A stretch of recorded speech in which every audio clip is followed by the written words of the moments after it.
अस्सलामुअलैकुम my social media family. उम्मीद करती हूँ कि आप सब लोग हिफ्ज़ अमान से होंगे, खुशबाश होंगे। अक्सर लोग इस चीज़ की शिकायत करते हैं कि रमज़ान में जो एक्ट्रेसेस हैं उनसे क्यों ट्रांसमिशन होस्ट करवाई जाती है, क्योंकि उनको इस बात का गुस्सा है कि उसे कोई इस्लामिक स्कॉलर जो हैं या कोई इस्लामी लोग क्यों नहीं करते होस्ट। उसकी रीज़न ये है कि उनको लगता है कि जो एक्टर्स होते हैं, ज़ाहिर बात है कि वो दीनी इल्म नहीं रखते, या उनको लगता है कि वो परफॉर्मेंसेस करते हैं तो उस हवाले से उनको सूट नहीं करता कि वो रमज़ान ट्रांसमिशंस को होस्ट करें।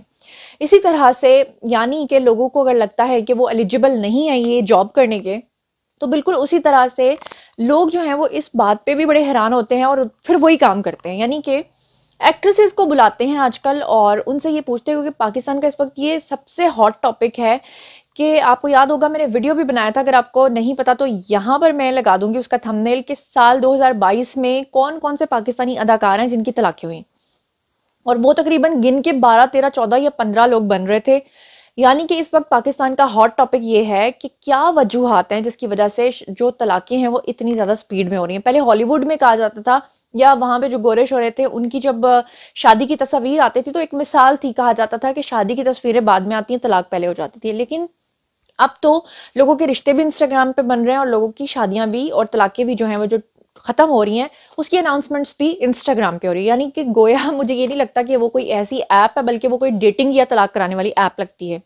अब जनाब हमारी पाकिस्तान की 2 नामवर एक्ट्रेसेस हैं, जिनमें एक तो जबरान नासिर साहब की मिसेज हैं मंशा पाशा, और दूसरी हैं नादिया खान, जो कि मशहूर अदाकारा भी रही हैं और जो एंकर पर्सन भी रही हैं। इन दोनों ने तलाक़ों के ऊपर बात की, लेकिन हैरानकुन तौर पे इन्होंने तलाक़ों की जो वजूहात बताई उसमें वो खुद इन्वॉल्व रहीं, या फिर हैरानकुन तौर पे उन्होंने किसी का घर तोड़ा या उन्होंने किसी के साथ धोखा किया, खुद जो है तलाकशुदाओं के साथ शादी की और फिर उसी के ऊपर तनकीद की।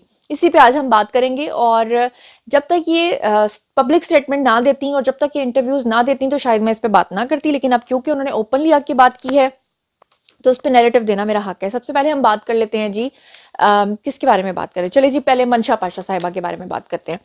मंशा पाशा साहिबा जो हैं वो जबरान नासिर साहब की सेकंड वाइफ हैं, और मंशा पाशा जो है उन्होंने एक प्रोग्राम में शिरकत की। मैं आपको सुनवाऊंगी भी उनकी ज़बानी, लेकिन मैं उससे पहले आपको थोड़ी सी समरी बता दूं कि मंशा पाशा साहिबा ने मोमना साहिबा को इंटरव्यू दिया और उसमें उन्होंने ये कहा कि पहली शादी जो उनकी नाकाम हुई, यानी बातचीत ये चल रही थी कि शादियों की नाकामी की वजह क्या है, तलाक़ें क्यों ज़्यादा हो रही हैं।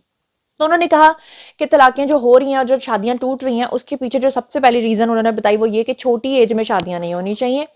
फिर उन्होंने कहा कि उनकी जो शादी हुई पहली, वो किसी ऐसे शख्स के साथ हुई जो कि इंडस्ट्री से तो था लेकिन ऑन स्क्रीन नहीं था, कैमरा के बिहाइंड था, जिसके साथ उनकी शादी हुई। फिर उन्होंने कहा, ये सारी बातें मैं उनकी की हुई कोट कर रही हूँ, फिर उन्होंने कहा कि उनकी अपनी शादी जो है वो छोटी उम्र में हो गई और उनको लगता था कि उनकी पर्सनैलिटी अभी पूरी तरह से डेवलप नहीं हो पाई थी और उनको लगता था कि उनकी शादी नहीं होनी चाहिए थी, इसलिए उन्होंने अपने शौहर से अलहदगी इख्तियार की। फिर उसके बाद उन्होंने ये भी कहा कि तलाक जो होती है वो कोई बुरी चीज़ नहीं होती, बल्कि मेज़बान ने इस चीज़ को इंडोर्स किया और कहा कि तलाक बिल्कुल भी कोई चीज़ बुरी चीज़ नहीं होती, और दोनों ने उसमें हाँ में सर हिलाया। फिर उसके बाद जो मेज़बान साहिबा थी, यानी जो एंकर थी, वो ज़रा ज़रूरत से ज़्यादा बढ़ गई आगे, और उन्होंने अजीब से रिमार्क्स ये दिए कि जो इन लॉज होते हैं, यानी जब लड़की शादी करके जाती है तो जो इन लॉज होते हैं वो दरिंदे होते हैं, यानी कि वो कोई जानवर हैं जो दरिंदे होते हैं जो आपको काट खाते हैं। यानी आजकल जो हमारा माइंड सेट है, तलाकों की अगर वजूहात पूछें तो उसमें एक वजह ये भी होती है कि लड़की ये चाहती है कि बस मैं हूँ और वो लड़का हो और उसकी फैमिली से मेरा कोई लेना देना नहीं है। बिल्कुल मुझे उस पर ये बात याद आ गई, एक खातून थी और उसकी जब शादी हुई तो उसने शादी की पहली रात कहा कि मैं तो बिल्कुल शरई पर्दा करती हूँ, शरीयत के मुताबिक ज़िंदगी गुजारती हूँ और मैं चाहूँगी कि शरीयत के मुताबिक ही आप मेरे साथ रहें। शौहर बड़ा खुश हुआ, उसने कहा कि बीवी तो बड़ी नेक मिल गई है। लेकिन अगले ही लम्हे बीवी साहिबा ने फरमाया कि बात यह है कि हम शरीयत के मुताबिक ज़िंदगी गुजारेंगे तो उसके अकॉर्डिंगली आपके जो माँ बाप हैं उनकी खिदमत मुझ पर बिल्कुल भी वाजिब नहीं है। आपके माँ बाप जो हैं वो जाने, आपका काम जाने। तो उन्होंने कहा कि वो जो साहब थे वो बड़े हैरान हुए, दूल्हा साहब, उन्होंने कहा मैं पहले दिन अब इसको क्या कहूँ। आखिरकार वो भी अक्लमंद निकले और उन्होंने कहा कि बिल्कुल मुझे बेहद खुशी है कि आपने शरीयत के मुताबिक ज़िंदगी की बात की है, तो मैं भी शरीयत के मुताबिक ज़िंदगी गुजारना चाहता हूँ और शरीयत के मुताबिक मैं भी 4 शादियाँ करूँगा और एक बीवी जो है वो मैं आपको रखूँगा, एक बीवी मैं अपनी माँ की खिदमत के लिए रखूँगा, एक बीवी मैं अपने बाप की खिदमत के लिए रखूँगा, एक बीवी जो है वो मैं उसके साथ घुमा फिरा करूँगा। तो जैसे ही बीवी ने ये सुना तो उसने फौरी तौर पे कहा कि नहीं नहीं नहीं, कोई बात नहीं, चलें, आपके माँ बाप मेरे माँ बाप हुए, मैं उनकी खिदमत करूँगी। यानी कि नाक को ऐसे पकड़ो या ऐसे पकड़ो, बात तो वही है। तो इन्होंने कहा कि जी तलाक जो है वो कोई बुरी चीज नहीं होती, इन लॉज जो हैं वो दरिंदे होते हैं।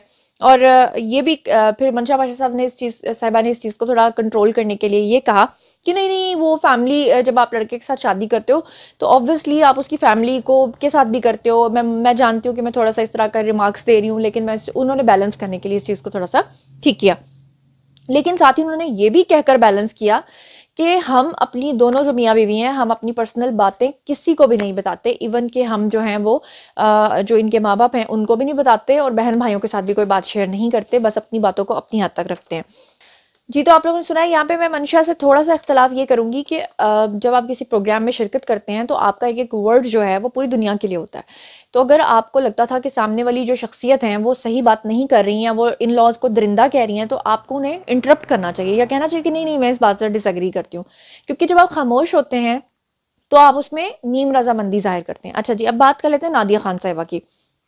नादिया खान ने भी एक पॉडकास्ट में शिरकत की और उनसे ये सवाल किया गया कि आजकल जो सबसे ज़्यादा तलाक़ें हो रही हैं उसके पीछे वजूहात क्या हैं। जो वजूहात उन्होंने बताई उससे मैं 110% जो है एग्री करती हूँ, लेकिन फिर मैं एक सवाल पूछूंगी, उस पर मैं नाराज़ हो जाएंगी। मगर पहले मैं बताऊंगी मैं किस बात पे एग्री करती हूँ। उन्होंने कहा कि आजकल के दौर में तलाक़ें इसलिए होती हैं क्योंकि लॉयल्टी जो है, यानी कि वफादारी, वो ख़त्म हो चुकी है। फिर उन्होंने कहा कि घर की बीवी जो है वो आदमी को इसलिए समझ नहीं आती कि घर की बीवी जो है वो उस तरह बनाव सिंगार नहीं करती, बच्चों को पाल रही होती है।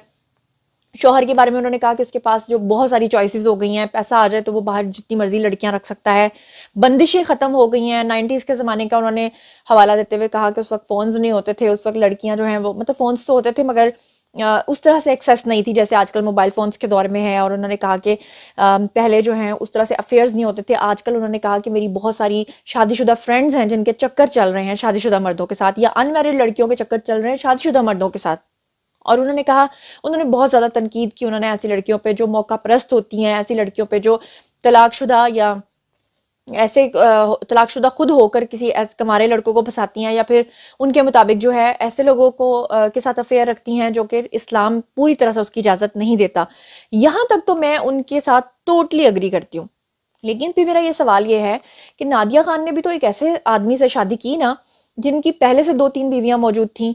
आपको याद होगा लुबना नाम की एक खातून थी जिन्होंने 2019 में अपने चैनल पर आकर सारी कहानी सुनाई थी कि कैसे नादिया खान के जो शौहर हैं उन्होंने 8 जून 2019 को जो है वो लुबना फारूक से शादी की और कैसे उनको झांसा दिया। फिर वो अपने आप को उनको मारते भी थे, हाथ भी उठाते थे, तोड़ फोड़ भी करते थे। वो कॉल लुबना के कि वो ना सिर्फ तोड़ फोड़ करते थे बल्कि वो खुद को कमरे में बंद कर लेते थे, बाथरूम में बंद कर लेते थे, चीज़ों की तोड़ फोड़ करते थे।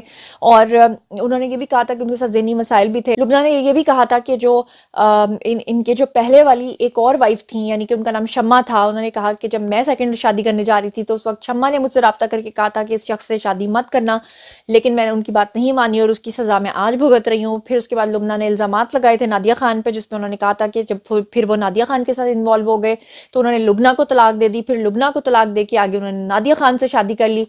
तो बात यह है कि जब हमने वो न्यूज़ दी थी तो नादिया खान जो हैं वो बहुत मेरे लिए रिस्पेक्टेबल है, मैं उनकी बहुत इज्जत करती हूँ, मेरी बड़ी फेवरेट वो एक्ट्रेस भी हैं और एंकर पर्सन भी हैं, बड़ी अच्छी जॉली सी उनकी नेचर है।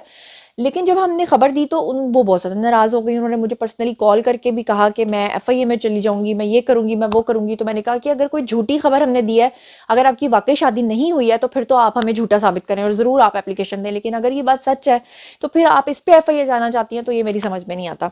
लेकिन बहरहाल वो उस वक्त खामोश हो गई थी। तो आज वो जो तलाकों की वजह बता रही हैं उसी तलाक की वजह वो खुद भी बनी है, ये मेरी समझ में नहीं आया।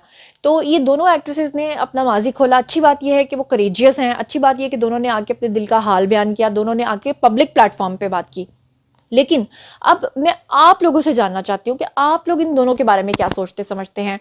क्या उन खवातीन के बारे में आप क्या सोचते हैं जो ये पहले सोच रख के शादी करती हैं कि जो लड़का है उसके साथ तो हमारा रिश्ता होगा, लेकिन उसके जो घर वाले होंगे उससे हमारा कोई रिश्ता नहीं होगा, या वो दरिंदे होंगे, या हमने उनकी बात नहीं सुननी माननी, या हमारा उनसे कोई लेना देना नहीं है, या छोटी उम्र में शादियां नहीं करनी चाहिए, या ये कि पर्सनैलिटी ग्रो नहीं करती, या ये कि तलाक बुरी चीज़ नहीं है, या ये कि ये जो कुछ भी उन्होंने कहा उस पर भी आप जो कहना चाहते हैं वो बताइए। और नादिया खान के बारे में भी आप जो कुछ बताना, या फिर एक माइंडसेट के बारे में जो इस वक्त हमारी सोसाइटी में पनप रहा है, जो कुछ भी आप लोग सोचते समझते हैं कमेंट सेक्शन में आइए शेयर कीजिए। मजीद खबरें, व्लॉग्स, इंटरव्यूज और सियासी तज़किरे जानने के लिए मेरे साथ कनेक्टेड रहना हरगिज़ मत भूलिएगा। चैनल को सब्सक्राइब कर लीजिएगा। अपना बहुत ख्याल रखिएगा। अल्लाह निगहबान।